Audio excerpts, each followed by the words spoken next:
Shalom warga kerajaan. Saya sampaikan apa yang kita harus lakukan di dalam suasana seperti ini. Yang pertama saya katakan take heed of yourself. Waspada.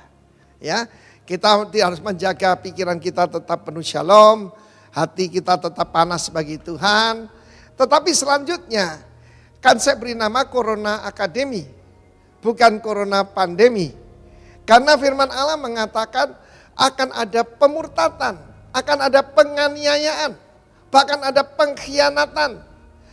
Mereka akan saling membenci. Belum pernah saya alami, yaitu perang doktrin yang saling menjelekkan, pasti masuk neraka dan sebagainya.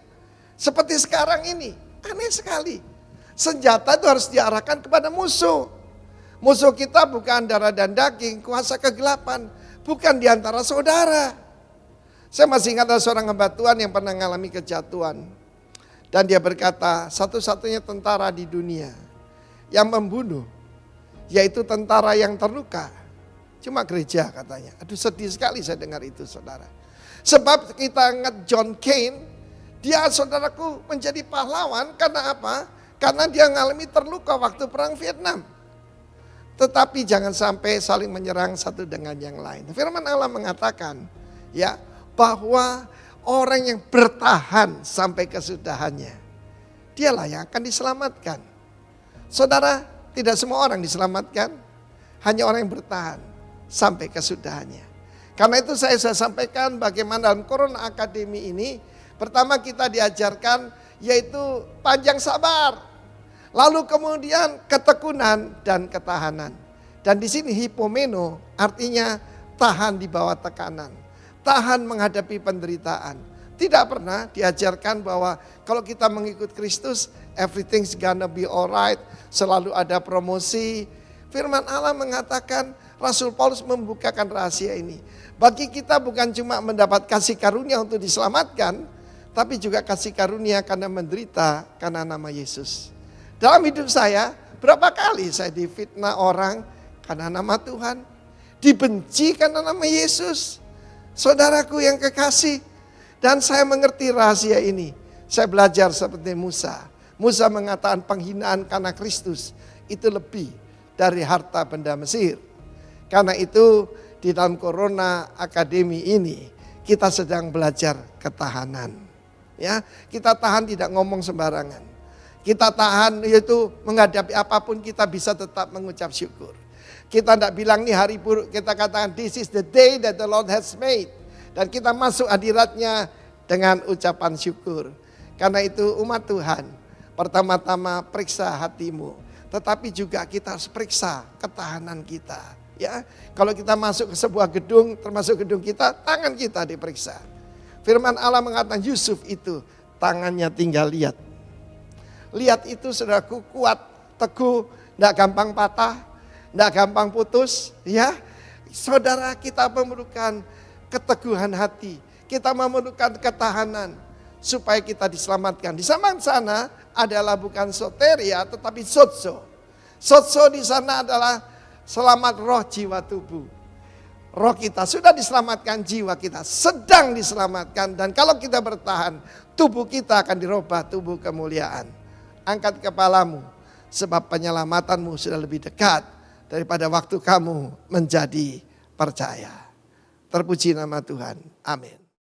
Shalom, Bapak Ibu Saudara yang dikasihi oleh Tuhan Yesus. Puji Tuhan, kesempatan yang indah sekali lagi Tuhan berikan kepada kita sekalian sebagai umatnya untuk kita bisa datang berbakti kepada Dia pada hari Minggu ini. Dan saat ini kita mau sediakan hati kita untuk kita bersama-sama akan mendengarkan firman Tuhan. Mari saudara, sebelum kita akan belajar dari firman-Nya, mari kita sama-sama satukan hati kita di dalam doa.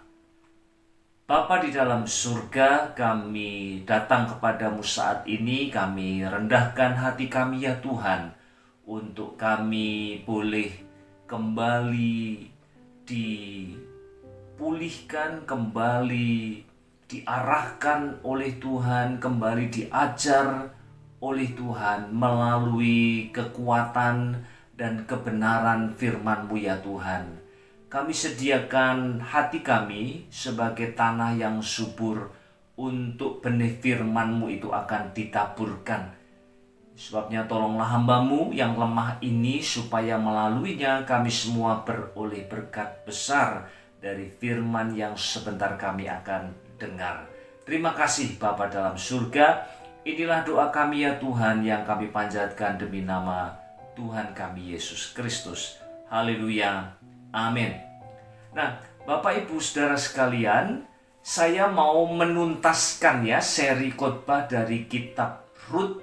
Ya, saya kira kalau saudara mengikuti ya apa yang saya sampaikan ya dalam bulan-bulan terakhir ini, ya saudara, saya mulai dari pasal pertama, kedua, ketiga, saudara, dan sekarang kita akan masuk di pasal yang keempat dari kitab Rut, saudara.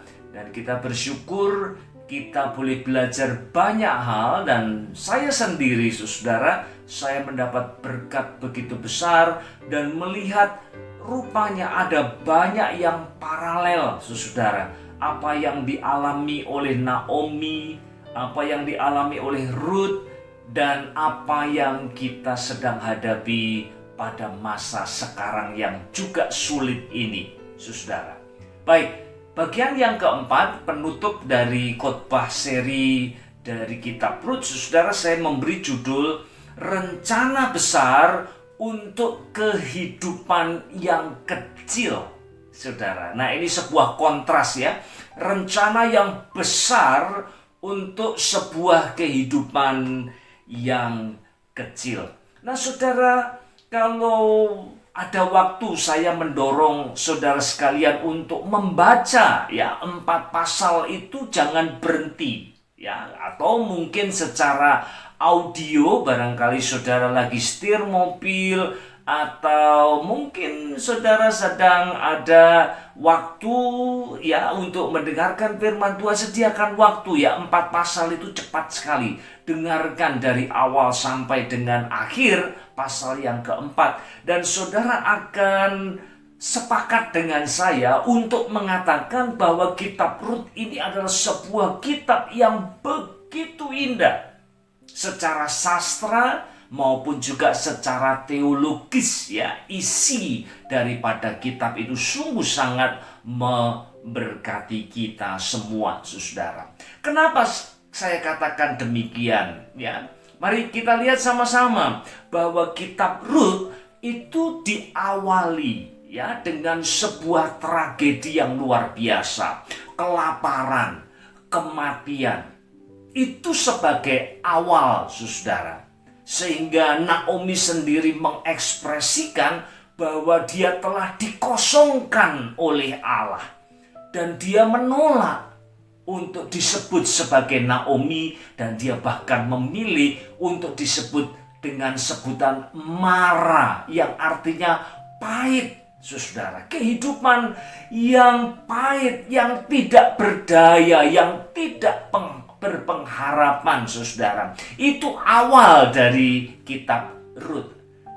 Namun setelah kemudian kita membaca ke pasal-pasal berikutnya dan diakhiri di pasal yang keempat, saudara akan menemukan bahwasanya kitab Rut ditutup dengan sebuah pernikahan, saudara. Dan itu artinya apa? Itu artinya adalah sebuah celebration, ya. Diawali dalam kondisi yang begitu menyedihkan dan diakhiri dengan kondisi yang sangat luar biasa. Dan saya percaya sesungguhnya kitab Rut itu adalah merupakan gambaran mengenai Injil itu sendiri, saudara. Bagaimana Allah bekerja dalam kehidupan kita, memulihkan kita dari keberdosaan, pada akhirnya akan membawa kita kepada murka Allah, saudara, tanpa pengharapan sama sekali.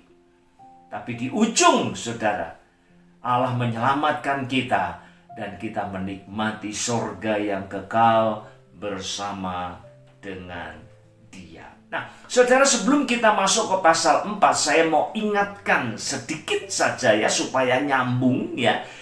Lalu kita belajar di pasal 3 itu diakhiri dengan Rut yang kemudian dia secara sembunyi-sembunyi ya pergi ke tempat pengirikan dan dia tidur di bawah kaki daripada Boas. Lalu malam-malam saudara, Boas tersentak dan tanyain, "Siapa kamu?" "Aku Rut hambamu. Ya, kembangkanlah sayapmu, melindungi aku sebab kamu adalah kerabat yang pantas untuk menebus kami." Dia katakan demikian saudara. Lalu apa yang menjadi respon Boas? Lalu respon Boas, ya kalau kita baca saudara pasal 3, katakan bahwa tunggu dulu ya, saya mau sebenarnya, saya sangat mau menolong kalian ya. Tetapi ada seorang penebus yang sebenarnya lebih punya hak daripada saya. Nah, biarkan saya settlekan dulu, saya selesaikan urusannya dulu, baru nanti kami beritahukan kepada kamu. Nah, pasal 3 berhenti sampai di sana, saudara. Lalu kemudian kita sekarang mau masuk di pasal yang keempat. Nah, karena saudara, bagian ya, kitab Rut ini adalah sebuah narasi, sebuah cerita, maka ada baiknya kalau kemudian kita seperti ada petunjuk-petunjuk khusus ya yang akan menolong kita untuk kita mempelajari narasi tersebut ya.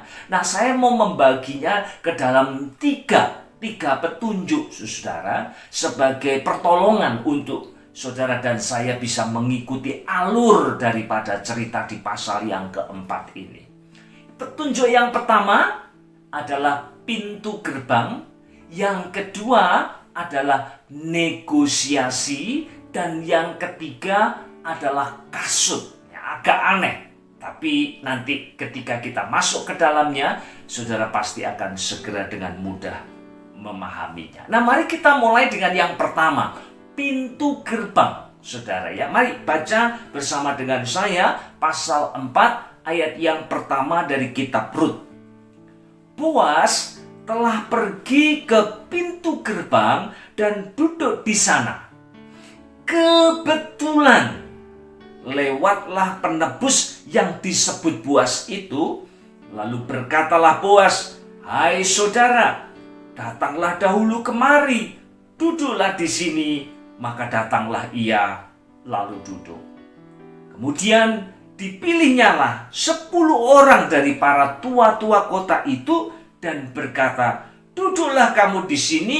Maka duduklah mereka. Nah, saudara, perhatikan di sini ya, settingnya adalah pintu gerbang, saudara. Dan mari kita lepaskan dulu pola pikir modern kita, saudara, ya, dan kita coba memahami ya, seperti apa sih situasi pintu gerbang pada waktu itu. Nah, di luar dugaan kita, saudara, rupanya wilayah pintu gerbang itu menjadi pusat aktivitas dari masyarakat pada zaman itu, saudara. Ya, cukup luas, saudara, dan di situ secara arsitektur ya memang ada bebatuan yang ditaruh di mana-mana, lalu orang bisa duduk, orang bisa bicara, orang bisa negosiasi di sana, dan rupanya tempat itu menjadi pusat dari kegiatan masyarakat pada umumnya ya. Mereka berdagang di sana, mereka menyelesaikan masalah-masalah hukum, bahkan juga di sana ya, boleh dikatakan tempat itu seperti alun-alun kota, balai kota, atau mungkin bahasa Inggris town square, saudara. Tempat yang sangat sentral sekali bagi masyarakat pada waktu itu. Itu sebabnya tidak heran dalam beberapa ayat, misalnya saja kalau saudara melihat di Amsal pasal 31 ya, ini tentang istri, gambaran istri yang cakap itu yang seperti apa. Lalu kemudian di ayat yang ke-23 dikatakan suaminya dikenal di pintu gerbang ya. Nah, ini bukan sesuatu yang kecil ya. Di pintu gerbang apa dia petugas di situ? lakukan, saudara. Karena sekali lagi itu adalah pusat kegiatan dari masyarakat pada waktu itu. Jadi kalau orang dikenal di situ, itu berarti orang punya pengaruh yang cukup besar, saudara. Dan biasanya setiap pagi ya para pedagang itu ya pagi-pagi benar, barangkali masih ada embun di sana sini, saudara, masih foggy ya. Lalu kemudian orang mulai ya mungkin pedagang mulai atur dagangannya ya, bahkan para pengemis pun mulai cari spot yang paling menguntungkan buat mereka supaya mereka bisa meraup banyak ya pendapatan pada hari itu, saudara. Dan semua orang, bahkan ya mereka yang membutuhkan sesuatu, menegosiasikan sesuatu, mereka datang ke tempat itu. Nah, sekarang pertanyaannya, kenapa Boas ke sana? Nah, saudara, sekali lagi tadi saya sudah singgung sedikit ya, pada waktu itu ya di tempat pengirikan itu yang menjelang pagi, saudara, ketika kemudian Boas terjaga ya, dan kemudian menyadari bahwa yang ada di bawahnya itu adalah Ruth ya, dan Ruth kemudian mengajukan proposal ya, gampangnya itu bunyinya, nikahilah saya karena engkaulah orang yang paling punya hak untuk menebus saya ya. Tapi kemudian Boas yang adalah seorang yang patut diteladani, dia seorang yang sangat berintegritas. Dia adalah tipe orang yang taat hukum. Dalam segala sesuatu dia selalu bertanya, apa yang benar ya dalam hal ini yang harus saya lakukan. Itu dalam semua bidang kehidupan, saudara ya. Dan itu terlihat ya pada saat kemudian dia katakan kepada Ruth, tunggu dulu, sebab ada penebus yang lebih dekat daripada aku. Nah, saya selesaikan dulu masalah ini. Dan itu sebabnya dia pergi ke pintu gerbang. Kenapa ke pintu gerbang? Karena kemungkinan orang akan beraktivitas di sana. Dan dia berpikir, jangan-jangan saya akan ketemu dengan orang tersebut, saudara. Nah, menarik sekali, saudaraku yang dikasih oleh Tuhan ya, bahwasanya kemudian tadi dikatakan bahwa kebetulan. Nah, ini istilah yang saya kira kita mesti tangkap ya, yang dalam khotbah saya tidak ingat, mungkin yang kedua ya, saya kira waktu saya berbicara mengenai providensia Allah, saudara, itu jelas kata kebetulan itu adalah kata manusia. Ya, di dalam Allah tidak ada yang kebetulan. Ya, jadi di sini justru mau ditunjukkan bahwa sebenarnya ada Allah yang mengatur segala sesuatu. Jadi kita melihat bahwa akhirnya si penebus itu datang ke tempat tersebut, saudara. Nah, ini juga kita bisa lihat ya pada saat saya kira kita semua masih ingat ya, pada saat Ruth ya berpamitan kepada mertuanya, izinkan aku bekerja memungut jelai ya. Lalu kemudian Naomi katakan ya, pergilah ya, kiranya Tuhan menyertai kamu. Dan dia pergi, saudara. Dan dikatakan di pasal yang kedua ayat yang ketiga, kebetulan ia berada di tanah milik Boas. Sekali lagi, semuanya tidak ada yang kebetulan di sini. Justru penulis dari kitab Rut ini mau menunjukkan ya, bahwa sebuah ironi di sini ya. Jadi bukan karena kebetulan, tetapi sesungguhnya ada Allah yang mengatur segala sesuatu. Saudaraku yang dikasih oleh Tuhan. Dan akhirnya Boas memanggil ya, namanya tidak disebutkan ya, disebut saudara saja ya. Kalau dalam bahasa Inggris itu sebenarnya paling tepat ya menggunakan istilah Mr. So and so gitu ya. Jadi ini seperti apa? Sebutan yang tidak spesifik ya, ini ada maksud tentu saja, barangkali mau melindungi ya dia dan keluarganya supaya tidak malu, karena ini akan terkait ya dengan peristiwa yang selanjutnya nanti ya, yang memang sesungguhnya menunjukkan bahwa penebus ini bukan penebus yang baik. Ini penebus yang kaleng-kaleng ini, saudara. Ya, maka namanya tidak disebutkan di sana. Ya, dan Boas memanggil dia duduk di sini. Ya, kemudian juga dia panggil 10 tua-tua untuk menjadi saksi bagi mereka. Saudara, ini semua terjadi menunjukkan bahwa Boas punya pengaruh. Ya, tidak mudah panggil orang duduk lalu mensetelkan sebuah perkara secepat itu, tidak mudah. Banyak penafsir mengatakan bahwa sesungguhnya ini menunjukkan Boas itu memiliki pengaruh yang cukup kuat di tengah-tengah masyarakat di mana dia hidup, saudara. Sekali lagi, ini bukan sesuatu yang lazim pada waktu itu. Kenapa? Ingat ya, bahwa kitab Rut ini ya ditulis pada masa hakim-hakim ya, di mana semua orang hidup seturut dengan apa yang mereka anggap baik, saudara. Masyarakat sedang mengalami kemerosotan moral. Tetapi puji Tuhan, Tuhan tunjukkan kepada kita di tengah-tengah bangsa yang sedemikian jahat, yang jauh daripada Allah, maka ada orang-orang yang kita bisa sebut sebagai sisa Israel. Seperti Boas ini, dia tetap menjadi seorang yang hidup di dalam kebenaran. Dan semua aturan yang sudah ditetapkan, apalagi oleh Tuhan sendiri, saudara, dia akan menundukkan dirinya dan mengikuti apa yang menjadi prosedurnya. Nah, itu semua terjadi di pintu gerbang. Ini menjadi settingnya ya. Nah, mari sekarang kita lanjutkan ya. Dari pintu gerbang kita pindah ke negosiasinya sekarang. Ya, mari kita lihat sama-sama pasal 4 ayat 3 dan 4. Saya bacakan untuk kita sekalian. Lalu berkatalah ia kepada penebus itu, tanah milik kepunyaan saudara kita Elimelek hendak dijual oleh Naomi yang telah pulang dari daerah Moab, saudara.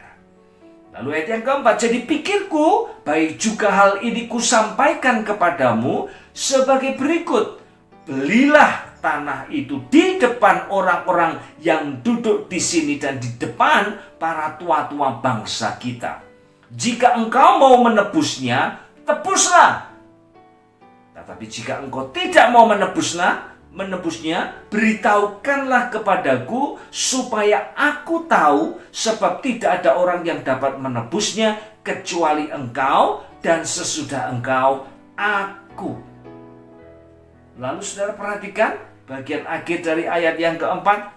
Lalu orang itu segera dengan suara bulat, saudara, dia katakan, aku akan menebusnya. Ya, aku akan menebusnya. Nah, saudara, kembali saya mau mengingatkan sedikit ya konteks pada waktu itu. Kita melihat bahwa Allah telah menetapkan ya aturan-aturan ya, ini tentu saja dibuat untuk maksud baik ya. Kalau sampai kita menemukan di Ulangan pasal 25 ayat yang ke-5 dan ayat yang ke-6, saudara, maka di sana sebenarnya ya, ini apa yang disebut dengan levirate law ya, hukum di mana, saudara, kalau ada seorang pria ya yang punya istri sudah menikah, lalu kemudian dia mati tanpa meninggalkan anak ya, maka saudaranya yang lain yang paling dekat itulah yang harus mengambil dia ya sebagai istri ya, bukan untuk maksud bersenang-senang, tidak saudara, tetapi supaya nama dari saudara yang mati itu bisa terus dilanjutkan ya, dia tidak kehilangan keturunan, saudara. Ini menjadi sangat penting ya pada waktu itu karena jumlah ya juga tidak banyak ya jumlah suku bangsa yang ada di Israel pada waktu itu. Jadi perlu diteruskan, dilestarikan. Lalu juga berkaitan dengan kepemilikan. Ya, bayangkan saja kalau kemudian dia menikah dengan yang lain, maka warisan itu akan jatuh ke tangan orang di luar, ya, di luar keturunan daripada pria tersebut. Nah, itu sebabnya untuk mengamankan ya baik keturunan maupun aset ya, maka seorang saudara harus menikah dengan dia, menebus ya pertama tanah dan juga orangnya. Saudara, itu kira-kira yang menjadi aturan yang ditetapkan oleh Allah. Dan perhatikan di sini si penebus yang tidak disebutkan namanya tadi, ya, dia langsung mengatakan saya mau menebusnya. Tapi saudara, mari kita lihat selanjutnya, ya, apa yang kemudian Alkitab katakan, ya. Lalu Boas melanjutkan begini. Pada waktu engkau membeli tanah itu dari tangan Naomi, engkau memperoleh Rut juga, perempuan Moab, istri orang yang telah mati itu, untuk menegakkan nama orang itu di atas milik pusakanya. Lalu berkatalah penebus itu, jika demikian, aku ini tidak dapat menebusnya, sebab aku akan merusak milik pusakaku sendiri. Aku mengharap engkau menebus apa yang seharusnya aku tebus, sebab aku tidak dapat menebusnya. Nah, saudara, seperti yang saya katakan tadi, ini adalah seorang penebus yang kaleng-kaleng, saudara. Payah, ya. Pada saat ditawarkan tanah, dia langsung ngiler, dia tergiur, dan dia berpikir, waduh, ini investasi yang cukup baik. Ya, paling tidak saya bisa pakai nanti sampai tahun Yobel, ya, akan dikembalikan lagi. Ya, paling tidak. Tapi kalau sampai kemudian Naomi meninggal dunia, maka tanah itu akan menjadi miliknya. Saudara, apa yang dipikirkan oleh orang ini itu betul-betul hanya untuk kepentingan dirinya, saudara. Padahal sebenarnya Allah menetapkan ya hukum penebusan itu untuk kepentingan orang yang ditebus, bukan yang menebus. Saudara, karena yang menebus dia tidak ada masalah. Yang ditebus itulah yang sedang bermasalah dan harus dilepaskan dari masalah itu. Itu sebabnya, saudaraku yang dikasih oleh Tuhan, tidak heran kalau nama si penebus itu tidak dicantumkan juga di dalam kitab Rut. Saya percaya ada maksud yang lain. Kenapa? Karena dia tidak layak disebut sebagai seorang penebus. Kalau begitu, ngapain namanya ditulis di situ? Saudaraku yang dikasih oleh Tuhan. Nah, kita tiba kepada petunjuk yang ketiga, yaitu kasut. Nah, ini menarik, saudara, sebab kita nggak punya pemahaman, ya, budaya kita nggak punya pemahaman mengenai praktek ini, saudara. Ya, mari coba saya akan bacakan lebih lanjut, ya, masih di pasal 4 mulai ayat yang ke-7. Beginilah kebiasaan dahulu di Israel dalam hal menebus dan menukar. Setiap kali orang hendak menguatkan sesuatu perkara, maka yang seorang menanggalkan kasutnya sebelah dan memberikannya kepada yang lain. Demikianlah caranya orang mensahkan perkara di Israel. Lalu penebus itu berkata kepada Boas, engkau saja yang membelinya, dan ditanggalkannya lah kasutnya. Kemudian berkatalah Boas kepada para tua-tua dan kepada semua orang di situ, kamulah pada hari ini menjadi saksi bahwa segala milik Elimelek dan segala milik Kilion dan Mahlon aku beli dari tangan Naomi. Juga Rut, perempuan Moab itu, istri Mahlon, aku peroleh menjadi istriku. Untuk menegakkan nama orang yang telah mati itu di atas milik pusakanya. Demikianlah nama orang itu tidak akan lenyap dari antara saudara-saudaranya dan dari antara warga kota. Kamulah pada hari ini menjadi saksi. Nah, saudara, dari penebus yang kaleng-kaleng, saudara, maka sekarang kita diperlihatkan penebus yang sejati, yang sesungguhnya itu seperti apa. Nah, perhatikan di sini ya, ada 3 kualifikasi paling tidak. Ya, kalau dia memenuhi kualifikasi itu, dia layak disebut sebagai penebus yang bertanggung jawab, saudara. Yang pertama adalah hak, ya. Jadi dia punya hak. Nah, ini sebenarnya haknya itu pertama-tama itu mestinya milik penebus yang tidak disebutkan namanya tadi. Karena dia orang yang lebih dekat sebenarnya. Tapi karena dia menolak, ya, maka akhirnya hak itu jatuh kepada Boas, ya. Dan dengan demikian karena dia sudah mendapatkan hak itu, ya, diserahkan kepadanya, maka dia bisa menjadi seorang penebus, ya, yang sejati, saudara. Lalu yang kedua, bahwasanya dia harus punya sumber daya. Karena kalau mau nebus itu kan butuh uang. Ya, butuh uang.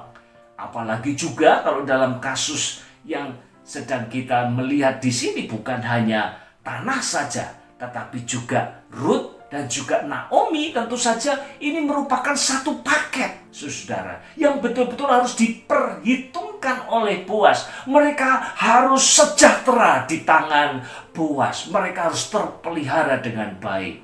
Jadi itu sebabnya harus ada resources, ya. Dan yang terakhir, ini tidak kalah pentingnya, ya, bisa saja punya hak, bisa saja punya resources, tapi kalau nggak punya ini, dia tidak akan bisa menjadi penebus yang sejati. Apa itu? Kemauan, ketetapan hati, saudara. Saudara yang tidak disebutkan namanya, dia mengatakan, kalau tanah saja saya ambil, ya, sebab itu akan menguntungkan saya nanti dan juga keturunanku. Tapi kalau ada plus-plusnya, saya nggak mau. Wah, ini akan mengacaukan apa yang sekarang ini sudah saya bangun. Nanti pembagian warisan dan sebagainya itu akan menjadi kacau. Ya, saudara, itu penebus yang kaleng-kaleng itu. Ya, tetapi penebus yang sejati, dia menyediakan dirinya untuk sungguh-sungguh menolong, mengangkat, ya, objek tebusan yang saat ini sedang dalam persoalan besar dan hanya dia saja yang sanggup untuk menolong dia. Itulah penebus yang sejati. Dan Boas di sini, saudara, sesungguhnya dia merupakan sebuah tipologi dari Kristus sendiri. Perhatikan tadi 3 tadi, saudara. Siapa yang sanggup, siapa yang layak untuk menebus manusia? Siapa yang punya hak? Kristus. Dia adalah Allah. Dia adalah Allah sang pencipta. Lalu apakah dia punya sumber daya untuk menebus manusia dari dosa-dosanya? Oh, jelas sekali, sebab dia adalah Allah. Itu sebabnya hanya dia saja yang sanggup meredakan murka Allah. Karena kebenarannya itu cukup, saudara, untuk mengcover dosa-dosa seluruh umat manusia.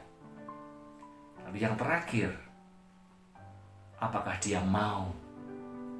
Dia sangat mau, saudara. Dia mengasihi saudara dan saya. Tidak memikirkan kepentingannya, bahkan dia tanggalkan kemuliaannya itu demi kita, saudara. Nah, disinilah kita belajar Injil yang sejati, yang merupakan gambaran dari penebusan yang sungguh indah itu. Saudara, Saya pernah dengar cerita ya cukup lama yang lalu, ini seorang anak. Dia satu saat dia bikin perahu ya dari kayu dan apa saja bahan-bahan yang ada dia bikin dengan sangat bagus sekali. Lalu satu saat dia bawa ke sungai kecil ya, dan dia kemudian ya pertama dia pakai tali untuk tahan supaya nggak kena arus yang deras ya. Dia main-main, lama-kelamaan dia kepingin lepas tuh talinya. Begitu dia lepas terkena arus dan kemudian menghilang entah kemana dan dia tidak bisa temukan pada waktu itu. Tahu-tahu saudara, ya, dia melihat itu ada di sebuah toko kecil. Loh, kok sudah ada di situ? Dia amat-amati, waduh, bener ini punya saya ini. Ya, ini punya saya. Lalu dia berkata kepada penjaga toko itu, ini punya saya, bolehkah saya ambil? Waduh, minta maaf, ini tadi saya beli $1. Jadi kalau memang itu punyamu, ya silahkan bayar $1 dan itu akan kembali jadi milik. Saudara, akhirnya anak kecil ini lari ke rumah, kumpulkan. Dan akhirnya dia dapat $1. Bayar, saudara. Lalu akhirnya dia peroleh kembali perahu itu. Dan kemudian di hadapan perahu itu dia katakan begini, aku memilikimu 2 kali. Maksudnya apa? Iya, karena yang pertama dia yang buat perahu itu. Lalu yang kedua, dia beli dengan harga yang lunas, sehingga akhirnya perahu itu menjadi miliknya kembali. Saudaraku yang dikasihi oleh Tuhan, itulah gambaran dari karya Kristus dalam kehidupan kita. Kita yang diperbudak oleh dosa, kita dibebaskan bukan karena kebaikan kita, tapi sungguh karena kasih Kristus buat kita. Dan dia rela membayar dengan harga yang begitu mahal supaya kita dimilikinya untuk kedua kalinya. Dia yang mencipta dan dia yang menebus kita. Saudaraku yang dikasihi oleh Tuhan, itulah yang dilakukan oleh Boaz terhadap Ruth pada waktu itu, saudara. Barangkali setelah itu kemudian ada rumor macam-macam, orang mulai ngomongin macam-macam mengenai peristiwa itu, saudara. Barangkali ada orang yang bertanya, Boaz, kamu ngapain di kain Ruth, orang asing itu? Lalu kemudian saya membayangkan, Boaz mengatakan, aku menikahi dia karena aku tidak mau nama Elimelek terhapus dari muka bumi ini.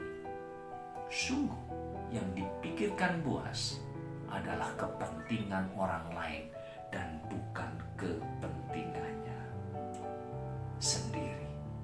Saudaraku yang dikasihi oleh Tuhan. Nah, di ujung saya ingin memperlihatkan ini kepada kita semua, saudara. Bahwa sungguh seperti yang tadi di awal saya katakan, kitab Rut itu adalah gambaran daripada Injil itu sendiri. Injil yang mengubahkan, Injil yang menyelamatkan. Coba perhatikan, saudara. Rut, ya, ini dalam pasal-pasal yang tercatat di dalam kitab Rut itu disebut dengan sebutan yang berbeda-beda. Dan itu menunjukkan adanya sebuah pemulihan. Saudara, di awal sekali, saudara, kalau saudara baca di pasal 1 ayat 22, dia disebut perempuan Moab itu. Kemudian pasal 2 ayat yang ke-10, dia disebut sebagai seorang asing. Ya. Perempuan Moab, seorang asing. Lalu di pasal 3 ayat yang ke-9, dia disebut sebagai hamba. Ya. Tetapi terakhir, ayat yang ke-10 pasal yang ke-4, dia disebut sebagai istriku. Saudara perhatikan ini, ya. Dari seorang kafir, ya, orang yang dipandang sebelah mata karena kejahatan, karena keberdosaannya, saudara, lalu mulai dipulihkan oleh Tuhan. perlahan namun pasti, senyap namun pasti tangan Allah bekerja di situ. Sampai akhirnya dia menjadi seorang perempuan yang kemudian yang namanya tercantum di dalam silsilah Sang Mesias sendiri. Dan saya bersyukur pula ketika saya membaca bagian terakhir dari kitab Rut ini, saya mendapati saudara bahwa kemudian kitab Rut ini memfokuskan pada tangan daripada Naomi. Tangan yang tadinya dikatakan kosong, sekarang ada isinya. Dan siapa yang menaruh sesuatu yang berharga di tangan daripada Naomi? Maka jawabnya adalah Allah sendiri. Saudara membaca di pasal 4 ayat 13 di sana dikatakan bahwa kemudian Boas mengambil Rut sebagai istri lalu menghampiri perempuan itu dan kemudian dikatakan atas karunia Tuhan perempuan itu mengandung. Lalu kemudian saudara masuk ke ayat yang ke-16, saudara membaca perkataan ini. Dan Naomi mengambil anak itu serta meletakkan pada pangkuannya dan dialah yang mengasuhnya. Saudara, perhatikan di sini. Pasal pertama, apa yang menjadi perhatian di situ? Tangan Naomi yang kosong. Pasal 4 di bagian akhir, fokus perhatiannya, tangan Naomi yang sudah diisi oleh Tuhan. Dan itulah karunia yang besar daripada Tuhan kita kepada kita semua orang yang berdosa, yang kemudian mau belajar hidup dalam kebenaran, saudara, melakukan apa yang benar. Maka saya percaya itulah jalan di mana Allah akan memulihkan kita. Allah akan merubah kekosongan menjadi kepenuhan di dalam kehidupan kita. Allah akan merubah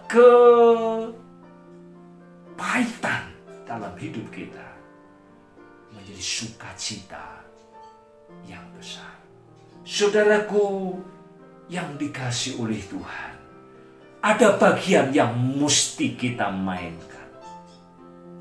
Tetapi juga, saudara, ada bagian yang Tuhan sendiri yang bisa mainkan itu. Itu sebabnya mari kita sama-sama bekerja sama dengan Tuhan. Saya yakin saudara saat ini adalah saat yang tepat kita belajar di situasi yang sulit. Sama seperti Boas, saya mau tetap menjaga karakter saya. Sama seperti Naomi, aku tidak mau tinggal dalam kekecewaan. Sama seperti Rut, aku mau terus bekerja dengan setia. Sisanya serahkan kepada Tuhan. Saya percaya saudara, ini yang juga berlaku buat kita sekalian. Rencana Allah yang besar itu diperuntukkan demi kehidupan-kehidupan yang kecil yang kita miliki. Saudara, itu yang Tuhan mau kerjakan dalam kehidupan kita. Puji Tuhan, saudara, kiranya Tuhan memberkati kita sekalian. Kita sudah selesai dengan seri khotbah dari kitab Rut. Dan saya berdoa kiranya apa yang saya sampaikan akan terus memberkati kita semua. Mari kita tunduk kepala dan berdoa. Bapa di dalam surga, kami sungguh bersyukur untuk segala kebaikan-Mu, terutama firman yang datang kepada kami pada pagi hari ini ya Tuhan. Tuhan tolong kami untuk kami terus mengerti, memperteraikan firman-Mu dalam setiap hati kami ya Tuhan. Sehingga pada akhirnya hidup kami akan menjadi perpanjangan dari tangan Allah yang menjangkau dunia ini. Kami kembalikan segala puji, hormat, kemuliaan hanya bagi Tuhan saja. Dan demi nama Tuhan Yesus Kristus, kami mengucap syukur dan berdoa. Haleluya. Amin. Tuhan memberkati.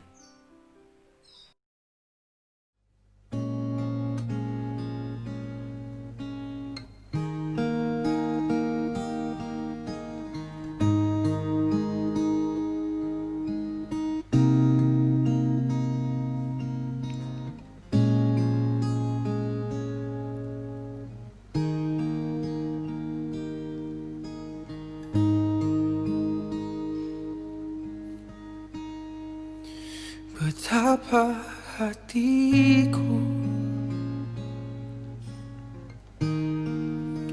berterima kasih, Yesus. Kau mengasihiku,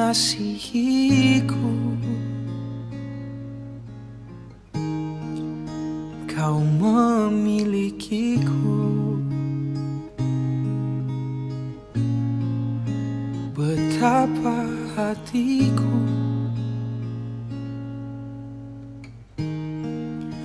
berterima kasih, Yesus. Kau mengasihiku,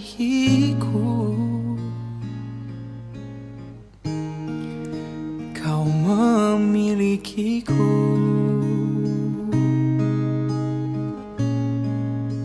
Hanya ini Tuhan persembahanku, segenap hidupku, jiwa dan ragaku.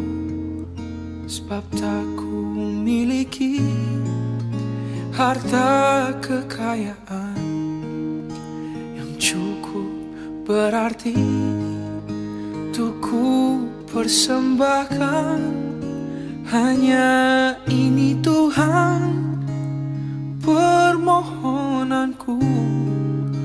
Terimalah Tuhan persembahanku. Pakailah hidupku sebagai alat-Mu seumur hidupku.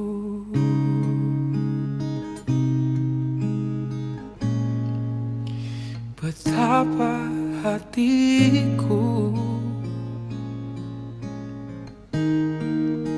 berterima kasih, Yesus. Kau memilikiku,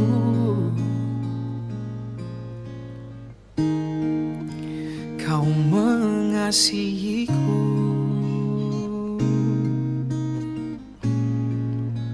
Betapa hatiku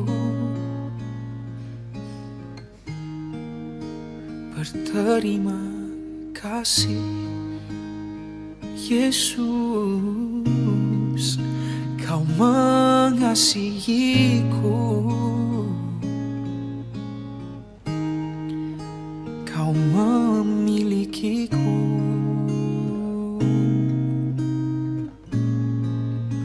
Hanya ini Tuhan persembahanku, segenap hidupku, jiwa dan ragaku.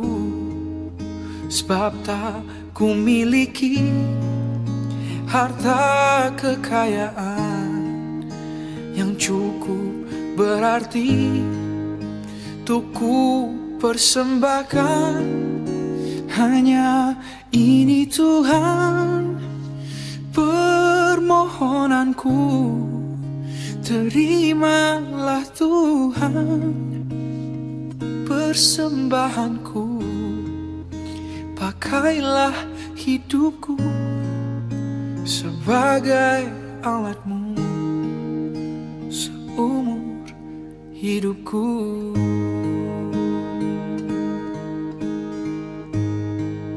Ku persembahkan yang terbaik untuk-Mu.